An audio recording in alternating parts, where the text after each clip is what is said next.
بسم اللہ الرحمن الرحیم۔ گمنام ہیرو کے معزز ناظرین السلام علیکم۔ دوستو لائک ضرور کر دیا کریں، شکریہ۔ آئیے چلتے ہیں کہانی کی طرف۔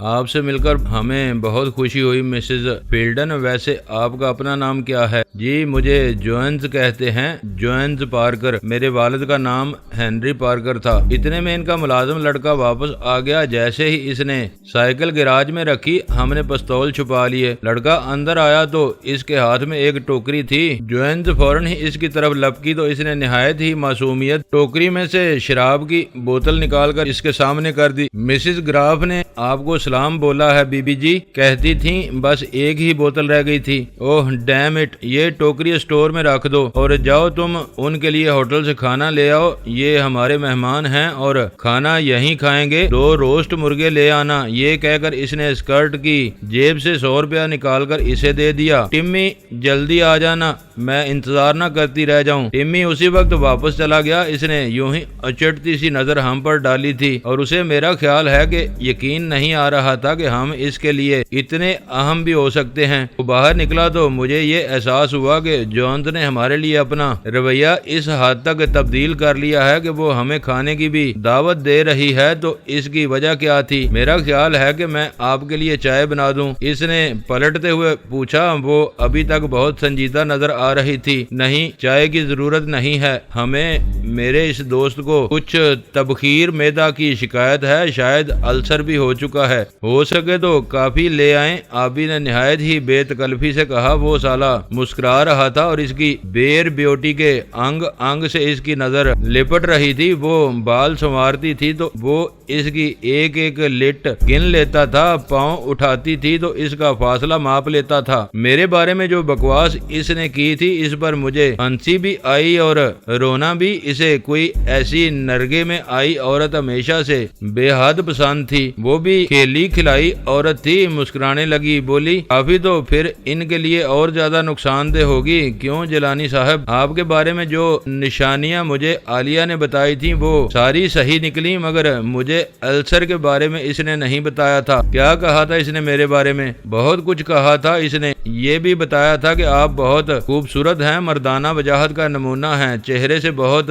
ہی باروب معلوم ہوتے ہیں، بات کرنے میں تو دوسروں کو خواہ مخواہ معروب کر لیتے ہیں۔ بڑے گن گائے تھے اس نے، مگر یہ نہیں بتایا تھا کہ آپ کو تبخیر معدہ کی شکایت ہے۔ وہ جھوم کر میرے سامنے کی کرسی پر آ بیٹھی۔ وہ پہلے سے بہت مطمئن نظر آنے لگی تھی۔ آپ کو یہ نہیں بتایا عالیہ نے کہ یہ چہرے سے ولی نظر آتے ہیں، ولی آخر الزماں۔ اب ان کے بعد کوئی ولی پیدا نہیں ہوگا۔ آبی نے سگریٹ سلگاتے ہوئے کہا اور جان بوجھ کر اپنی جگہ سے اٹھ کر جونز کے پہلو میں آ بیٹھا۔ یہ تو میں نہیں جانتی ہوں صاحب، البتہ وہ آپ کے بارے میں بھی بتا گئی تھی۔ کہتی تھی کہ ایک لونچسٹرا سا آدمی اس کے ساتھ ہے، جہاں کہیں بھی وہ نظر آ جائے اسے پولیس کے حوالے کر دینا چاہیے۔ لفظ لونچڑ پر اس نے خاص زور دیا۔ ہم دونوں کھلکھلا کر ہنس دیے۔ جوئنز جانتی تھی کہ چٹکی کہاں بری جاتی ہے۔ شکر ہے اس نے مجھے لونچڑا ہی کہا۔ ویسے آپ کا کیا خیال ہے میرے بارے میں؟ گمانی خیز انداز میں مسکرائی، بولی ویسے تو آپ بھی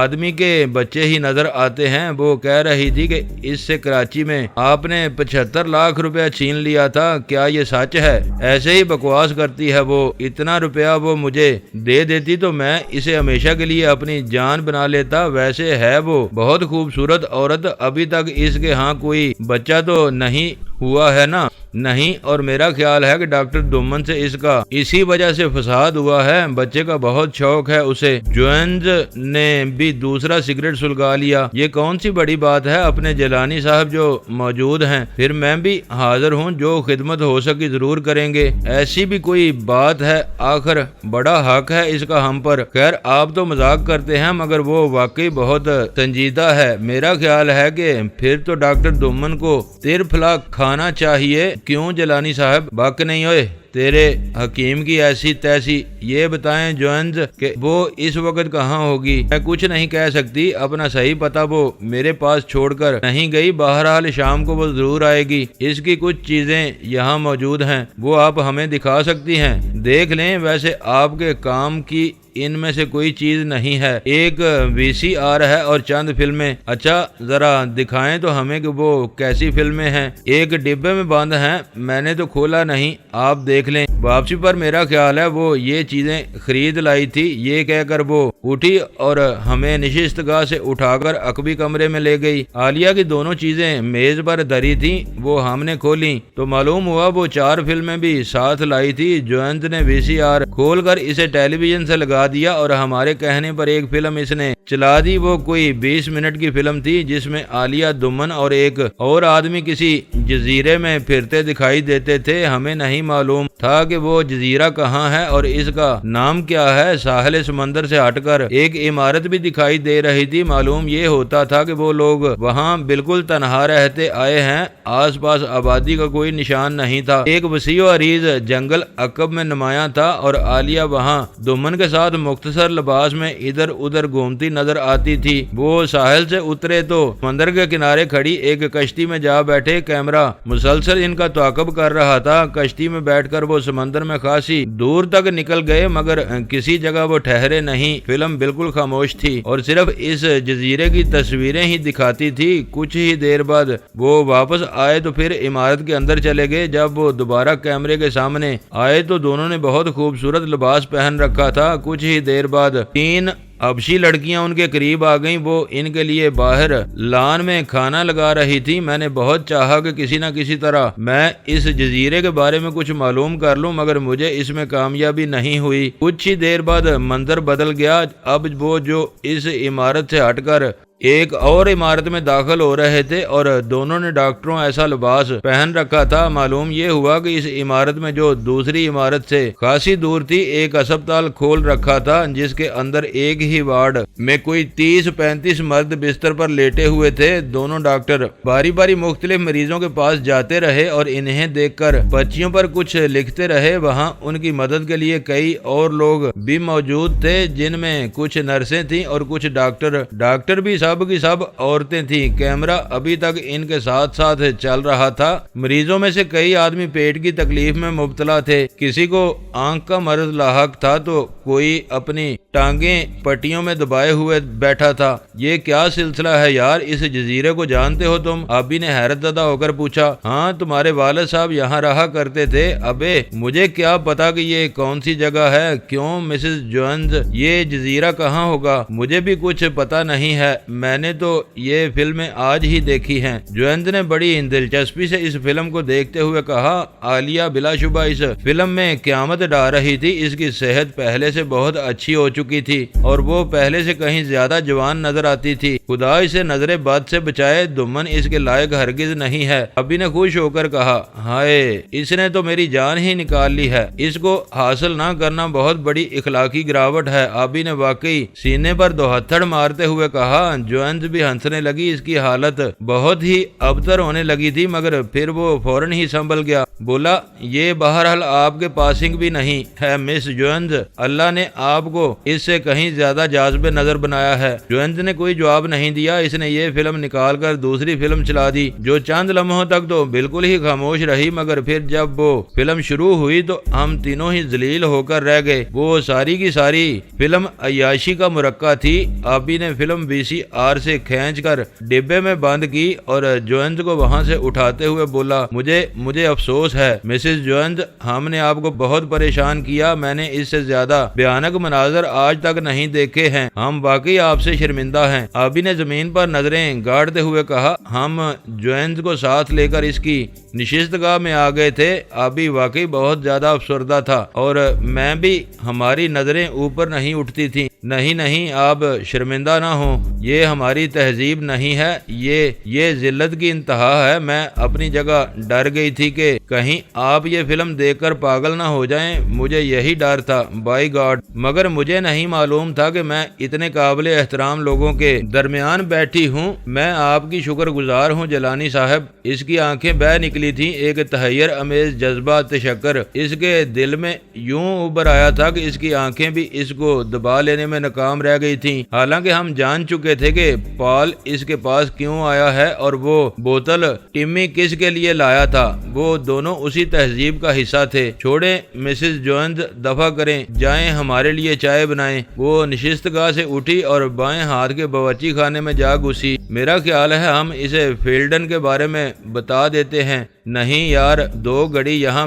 بیٹھنا بھی عذاب ہو جائے گا۔ یہ کیسی بھی کیوں نہ ہو، خامد کی موت پر صبر نہیں کر سکے گی، میں نے آبی کو ٹوکتے ہوئے کہا۔ ہاں تیری بات بھی درست ہی ہے، مگر اس کو کوئی نہ کوئی تو بتا ہی دے گا۔ ہو سکتا ہے کہ کوئی ابھی آ جائے نا، مگر اس میں ہمارا نام تو کوئی نہ لے سکے گا، ہم تو بری الذمہ ہوں گے۔ کسے پتا ہے کہ اس کوارٹر میں کون گیا تھا؟ ہاں تو ٹھیک کہہ رہا ہے، ہمیں تو آج شام تک یہاں رہنا ہوگا۔ یہ بھی صحیح نہیں ہے، ہم ابھی یہاں سے نکل کر کسی ایسی جگہ جا ٹھہریں گے جہاں سے ہم عالیہ کو ادھر آتے دیکھ سکیں، پھر جو ہوگا دیکھا جائے گا۔ اتنے میں ٹمی واپس آ گیا۔ وہ چیزوں سے لدا پھندا کمرے میں گھس آیا اور میز پر ساری چیزیں رکھ کر بولا، بی بی جی یہ دیکھ لیں، 64 روپے 8 آنے لگے ہیں اور یہ پھل بھی لے آیا ہوں جو آپ نے صبح کہا تھا۔ ٹھیک ہے اندر آ جا اور یہ چائے ان کو پہنچا دے۔ شاباش، جونز نے وہیں کھڑے کھڑے اسے آواز دی۔ چائے ہم نے جونز کے ہاتھ سے بیٹھ کر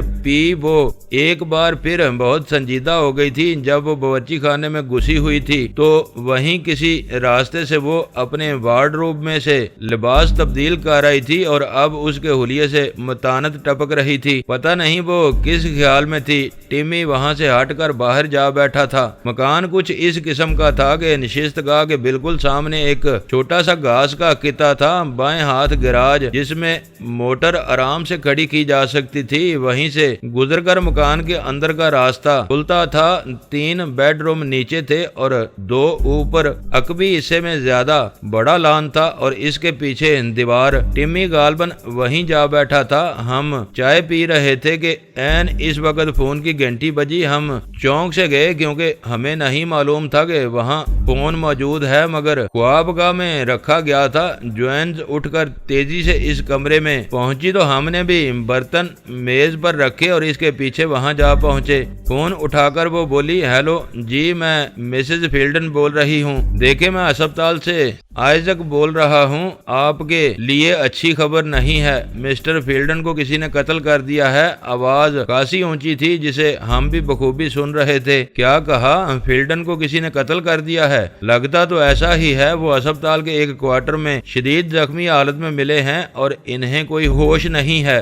یہ کیسے ہو سکتا ہے؟ کہاں سے ملے ہیں وہ کارٹر جمع دار ہے نا، فیلڈن اس کے کوارٹر میں تھا، کسی نے کارٹر کو بھی قتل کر دیا ہے۔ آواز پھر ابری، یہ کیا کہہ رہے ہیں آپ؟ میں ابھی آ رہی ہوں، مگر ٹھہریں ذرا ہولڈ کریں، کیا حال ہے اب اس کا؟ کسی قریب آتے ہوئے آدمی سے اس نے پوچھا، پھر بولا مسز فیلڈن اسے ہوش آ گیا ہے، ڈاکٹر پر امید ہیں، بس ٹانگ پر ایک زخم ہے، وہ ٹھیک ہو جائے گا، آپ کو مبارک ہو کہ وہ زندہ بچ گئے، میں ابھی آ رہی ہوں۔ یہ کہہ کر مسز جونز نے فون رکھ دیا اور بولی، یہ کیسے ہو سکتا ہے؟ مسٹر فیلڈن پر کس نے حملہ کیا ہے؟ ارے اس کا مطلب یہ ہے کہ آپ ہسپتال بھی گئے تھے۔ اس کی آنکھیں اس کے اندرونی کرب کا مظہر بن گئی تھیں۔ ایسی بات نہیں ہے جونز، ہم ہسپتال نہیں گئے تھے، ہماری اطلاع کا ذریعہ کوئی اور تھا، ہمیں اس کے بارے میں کچھ علم نہیں ہے، آبی نے اسے تسلی دیتے ہوئے کہا۔ آپ کہتے ہیں تو میں مان لیتی ہوں،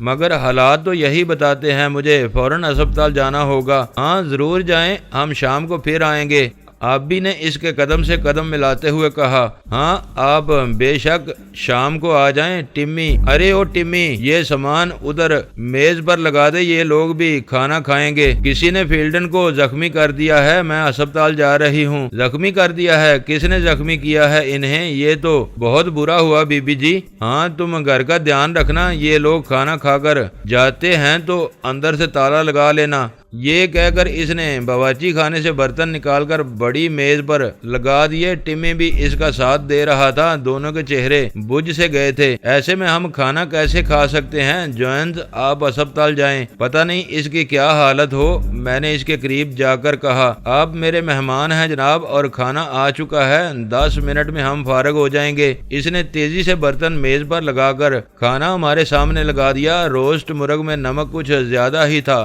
مگر پھر بھی وہ بہت خستہ تھا۔ روٹیاں بھی تازہ تھیں۔ پلاؤ اس نے پہلے ہی پکا رکھا تھا، جس کے لیے سالن بھی وہ نکال لائی تھی۔ ہم دونوں نے ڈانٹ کر وہ کھانا کھایا۔ کچھ بھوک بھی ہمیں زیادہ ہی لگی تھی، اور حیرت ہمیں یہ تھی کہ جوینز نے بھی وہ کھانا بہت ڈٹ کر کھایا۔ پھر وہ بولی، پتہ نہیں کیا بات ہے، کوئی غم کی خبر میں سنتی ہوں تو میرے پیٹ میں بل پڑنے لگتے ہیں، بہت زور سے بھوک لگ جاتی ہے۔ ہاں، کچھ طبیعتوں پر غم کی خبر کا الٹا اثر پڑتا ہے، ورنہ ایسے میں لوگ تو کبھی کچھ کھا نہیں سکتے۔ بس میرا تو برا حال ہو جاتا ہے۔ اب میں اطمینان سے اسپتال جا سکوں گی۔ وہ ہمارے سامنے مختلف چیزیں رکھتی جا رہی تھی۔ اس کام میں ٹمی بھی اس کی مدد کر رہا تھا۔ ہم کھانا کھا چکے تو ٹمی برتن اٹھانے لگا، مگر ابھی ہم میز سے اٹھ نہیں سکے تھے کہ آبی نے سر پکڑ لیا۔ اسے چکر سا آ رہا تھا۔ میرے دیکھتے ہی دیکھتے وہ دھڑام سے فرش پر جا گرا۔ سر میرا بھی اپنا نہیں رہا تھا۔ مجھے بھی اپنے ارد گرد کی ہر شے گھومتی نظر آتی تھی، مگر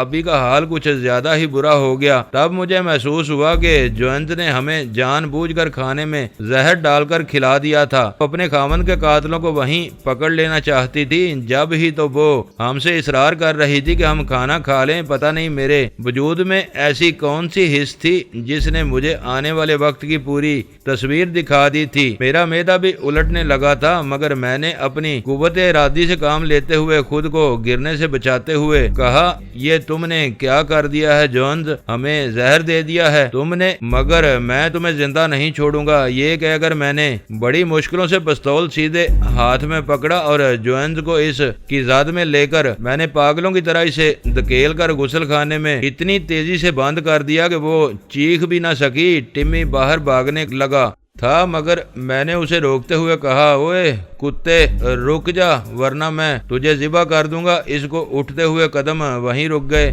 وہ پلٹا تو میں نے بہت مشکل سے خود کو اس کے پاس پہنچایا اور اس کو گردن سے پکڑ کر میں تیزی سے دیوار گیر الماری تک جا پہنچا اور دروازہ کھول کر میں نے ٹمی کو اس میں بند کر کے باہر سے کنڈی چڑھا دی۔ میری حالت دم بدم غیر ہوتی جا رہی تھی، مگر میں نے اپنے اعصاب پر ضبط کا کوڑا برساتے ہوئے فوراً ہی آبی کو کندھے پر ڈالا اور دروازے کو مکفل کر کے میں اسی گھڑی گیٹ سے باہر نکل آیا۔ ابھی تک میرے کندھے پر پڑا تھا۔ عین اس وقت ایک کار وہاں سے گزری تو میں نے آبی کو آگے لے جا کر اس کو روک دیا۔ وہ کوئی بھلا آدمی تھا، فوراً ہی اس نے بریک لگا دیے۔ بولا، کیا بات ہے بھائی جی، یہ بہت سخت بیمار ہیں، انہیں فوراً کسی ڈاکٹر تک پہنچا دیں پلیز۔ ہاں کیوں نہیں، ایک ڈاکٹر تو یہاں قریب ہی ہے۔ اس نے ہمارے لیے دروازہ کھول دیا۔ میں نے آبی کو پچھلی سیٹ پر ڈالا تو میرا جی بری طرح متلا رہا تھا۔ میں نشست پر بیٹھا تو مجھے بھی قے ہو گئی، جسے میں نے بڑی مشکل سے کھڑکی میں سے باہر پھینکا، مگر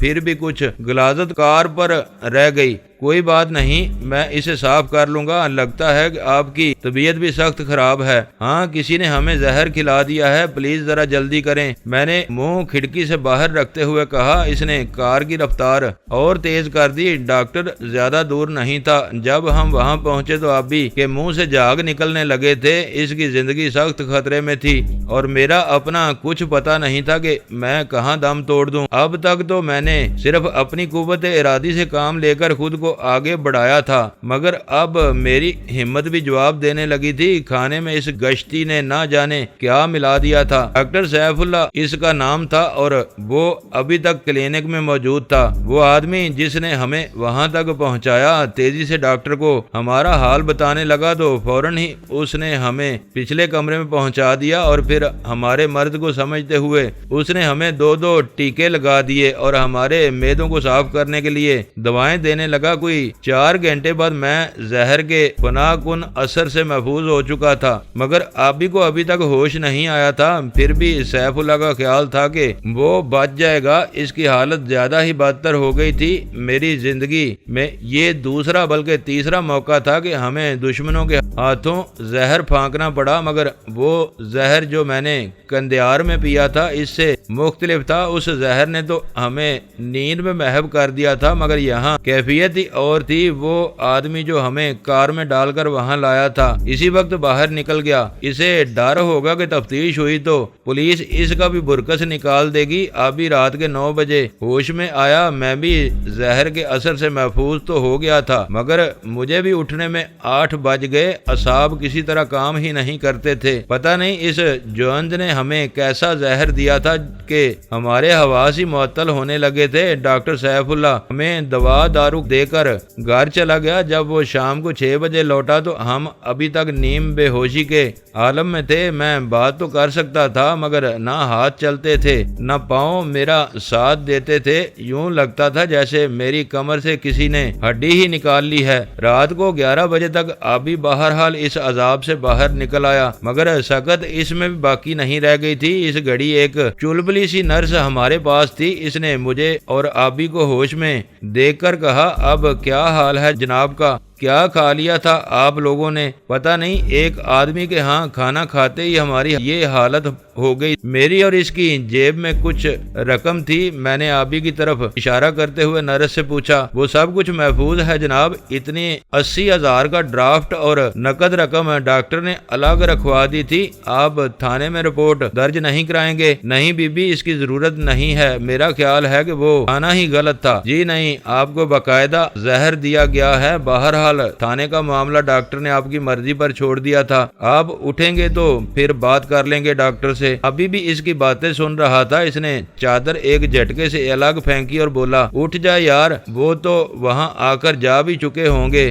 ہمیں ان کا انتظار کرنا چاہیے تھا۔ وہ اپنے بوٹ پہننے لگا۔ اب وہاں جانے کا کوئی فائدہ نہ ہوگا بھائی جی، کل صبح دیکھ لیں گے۔ ہمارے معدے تو بالکل ہی خالی ہو رہے ہیں۔ ہاں، آپ چاہیں تو پھل وغیرہ منگوا کر کھا سکتے ہیں۔ تو پھر جلدی کرو نا، کھڑی منہ کیا دیکھ رہی ہو؟ سسٹر، آبی نے اسے گھورتے ہوئے کہا۔ مگر وہاں پیسے لگتے ہیں جناب۔ ارے تو لے جاؤ نا، 1000 روپیہ لے جاؤ، ڈاکٹر سے مانگو، کہاں رکھ گیا ہے وہ ہمارا مال؟ کچھ تو سوچو۔ ہم شیرا من آبی نے یہ تینوں لفظ الگ الگ ادا کیے۔ تسمے اس نے باندھ لیے تھے اور اب وہ اپنے جسم میں پہلی سی توانائی محسوس کرنے لگا تھا۔ بولا، یار یہ ہم کس چکر میں پھنس گئے ہیں؟ بہت دیر ہو گئی ہے، ہمیں جا بڑی بھی کوئی پھل شل لے آ، روز روز تو ہم یہاں نہیں آئیں گے۔ آبی نے مسکراتے ہوئے کہا۔ وہ بھی مسکرا دی، بولی، ٹھیک ہے بھائی مریض صاحب جی، میں ابھی پھل فروٹ لے آتی ہوں۔ وہ ہنستی ہوئی باہر نکل گئی تو آبی اٹھ کر میرے بستر پر آ گیا۔ بولا، یار اس خنزیر کی بچی نے تو ہمیں تباہ کر دیا تھا، کسی ذلیل کی پتر ہے وہ۔ ہاں، بہت گھٹیا عورت ہے وہ۔ بہرحال اس کو بھی فہرست میں شامل کر لو، انتقام اب اس سے بھی لینا ہے۔ ہاں، ان لوگوں نے کیا سمجھا ہے ہمیں؟ ایسے نامی گرامی بدماشوں کو بھی وہ چکر دینے سے باز نہیں آتے۔ حد ہو گئی، اٹھ اب پھینک دے سارا مرض ادھر ہی۔ یہ کہہ کر وہ اپنے بدن کو چست کرنے کے لیے دائیں بائیں ہاتھ ہلانے لگا۔ میں نے بھی بوٹ پہن لیے۔ وہ رات ہم ہسپتال کے اس کمرے میں گزار دینے کے حق میں ہرگز نہیں تھے۔ صبح خدا جانے وہاں کیسی صورتحال پیدا ہو جاتی۔ کوئی 20 منٹ بعد وہ نرس ٹرے میں رکھ کر ہمارے لیے سیب اور کچھ کیلے لے آئی۔ بولی، ابھی تو یہی مل سکتے ہیں، آپ انہیں کھا لیں۔ پیسے کہاں سے لیے تم نے؟ ابھی نے سیب پر ہاتھ مارتے ہوئے کہا، یہ اچھا خاصا پلا ہوا سیب ہے، لگتا ہے یہ آپ کے رخساروں کا رنگ چرا لایا ہے۔ جی ہاں، یہ اسی لیے ہے کہ سیبوں میں منتقل ہو جائے، اس میں آپ